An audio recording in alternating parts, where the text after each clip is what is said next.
पत्थर पूजने से कुछ ना मिले, पुस्तक पढ़ने से मिले ज्ञान, मंदिर जाने से अगर भगवान मिले तो पुजारी आपसे क्यों मांगते हे दान. अशी एक ओळ आहे. या ओळीतून आपल्याला मानव धर्मानं आपल्याला शिकवलं का प्रत्येकाजवळ आपला एक आपला शक्ती आहे आणि हे शक्ती प्रत्येकाजवळ या मार्गामध्ये आलेलं आहे. त्या मार्गातल्या सेवकाजवळ प्रत्येकाला शक्ती जवळ आहे. कोणाकडे ही बोट दाखवायची गरज नाही. शक्ती आपली नियमावलीची आहे, ही बाबांना सांगितली आहे. धन्यवाद. यानंतर बाबांचे सेवक राजूजी गुरु ह्या घोरपड ह्या आम्हाला थोडक्यात अनुभवातून वेळेचं भान ठेवून थोडक्यात मार्गदर्शन करतील असं मी यांना विनंती करतो. जागृत आहे. आपण भगवंताला आणि बाबाला एकतेने प्रणाम करू. भगवान बाबा हनुमान जी को प्रणाम. महान त्यागी बाबा जुमदेव जी को प्रणाम. परमात्मा ये परमपूज्य परमात्मा एक सेवक मंडळ उगमस्थान संस्थान टिमकी च्या वतीने बाबांच्या आदेशाप्रमाणे आजचे नव्य हवन कार्य सुभाषजी वानखेडे यांच्या निवासस्थानी नुकतेच पार पडून एका भगवंताच्या चर्चा बैठकीला सुरुवात झालेली आहे. या चर्चा बैठकीला सृष्टीचे विधाता बुद्धीचे दाता भगवान बाबा हनुमानजी उपस्थित आहेत. यांना माझा प्रणाम. तसेच आपल्या दुखी कष्टी सेवकांचे कैवारी मानव धर्माचे संस्थापक आणि आपल्या सर्वांचे सद्गुरू महान त्यागी बाबा जुमदेवजी उपस्थित आहेत. बाबांना माझा प्रणाम. तसेच आपल्या सर्वांची लाडकी आई वाराणसी आई उपस्थित आहेत. आईंना माझा प्रणाम. तसेच आजच्या चर्चा बैठकीचे अध्यक्ष महोदय परसाड परिसरातील मार्गदर्शक अनिल भाऊ गोरबेले यांना माझा नमस्कार. आजच्या चर्चा बैठकीचे उद्घाटक उपाध्यक्ष मुरलीधरजी ठाकरे आणि या घर परिवाराचे मार्गदर्शक या ठिकाणी उपस्थित आहेत. यांना माझा नमस्कार. तसेच वरठी परिसरातील मार्गदर्शक मणिराम काकाजी बडवाईक उपस्थित आहेत. यांना माझा नमस्कार. तसेच गट नंबर 8चे मार्गदर्शक किशोर भाऊ सोनोने उपस्थित आहे. यांना माझा नमस्कार. तसेच घोरपडवरून आलेले निळकंठजी ढोक यांना माझा नमस्कार. वेळ कमी आहे त्यामुळं मंचावर उपस्थित सर्व मार्गदर्शक आणि ज्येष्ठ सेवक परिसरातील सरपंच श्रीमती सौ विद्याताई आणि रामदासजी वानखेडे यांचे आगमन झालेलं आहे. त्यांचे स्वागत भाग्यश्रीताई वानखेडे करतील अशी मी त्यांना विनंती करतो. या पेंडालमध्ये उपस्थित सर्व ज्येष्ठ सेवक सेविका बालसेविका बालगोपाल यांना माझा नमस्कार. ही चर्चा बैठक 4 तत्व 3 शब्द 5 नियम आणि सेवकावर आलेले अनुभव या आधारित होत आहे.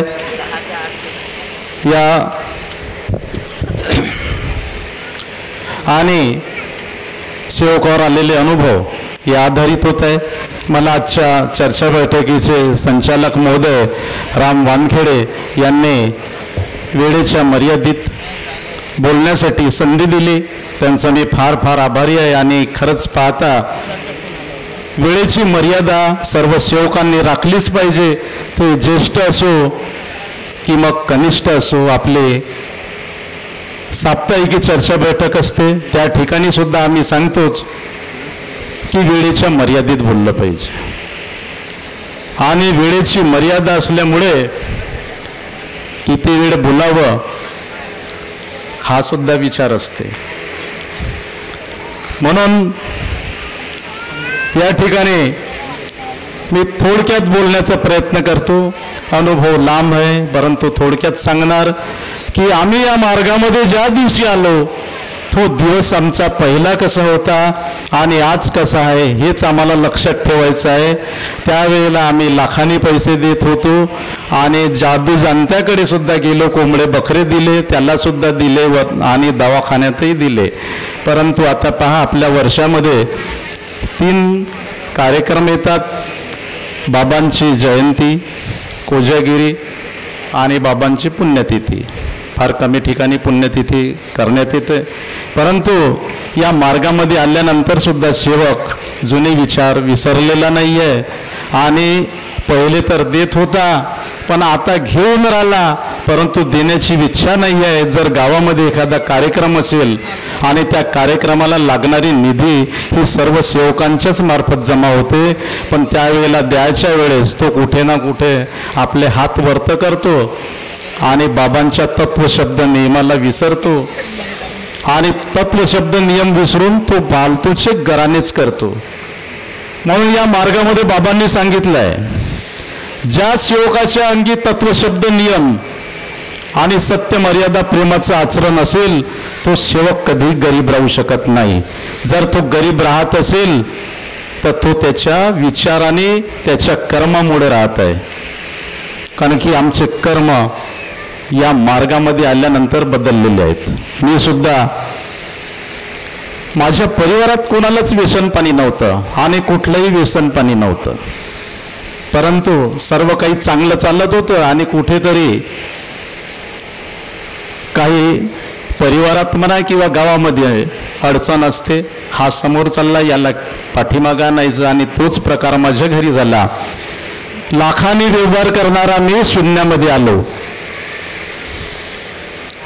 परंतु माझ्या या मार्गातल्या एका सेवकाने माझं बोट पकडून या परमात्मा एक मार्गामध्ये या आणि ज्या दिवशी प्रवेश केला त्या दिवसापासून जितकं गेलं होतं त्याच्यापेक्षा डबल मिळालं आणि डबल मिळाला. म्हणूनच भगवत कार्यामध्ये कुठे जरी माझ्याकडे आलेला सेवक जे द्यायचं आहे तितकं द्यायचं, परंतु मी दिलं म्हणून याचा सुद्धा डिंडोरा असला नाही पाहिजे.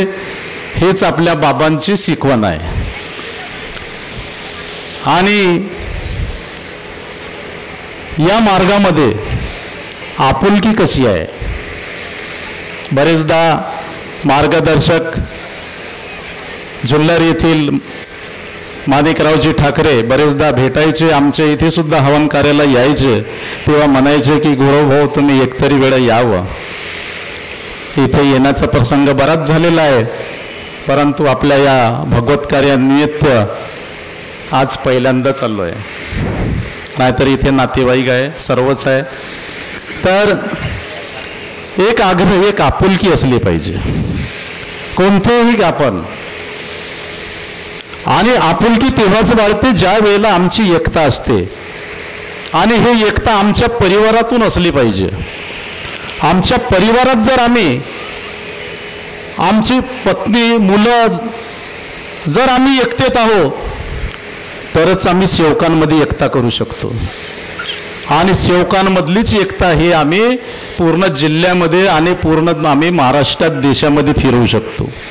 नाहीतर आमची एकता कुठेच होऊ शकत नाही. आमच्यातच नाही ना एकता. मग तर वेळेचं भान ठेवून माझ्या सरतेक्षमती इतकेच बोलणार. बोलण्याचं भरपूर होतं, परंतु वेळ मर्यादित आहे म्हणून मी एवढंच बोलणार. भगवान बाबा हनुमानजी किती बोलावी थोरवे, इतका मी महान नाही. माझ्या महान त्यागी बाबा जुमदेवजींनी दिलेला मानव धर्म इतका बैमान नाही. बैमान आणि बैमान फक्त आणि फक्त बाबा सेवकच आहे, सेवकच आहे. इतके बोलून मी माझ्या शब्दांना विराम देतो. सर्वांना माझा नमस्कार जी, नमस्कार जी, नमस्कार.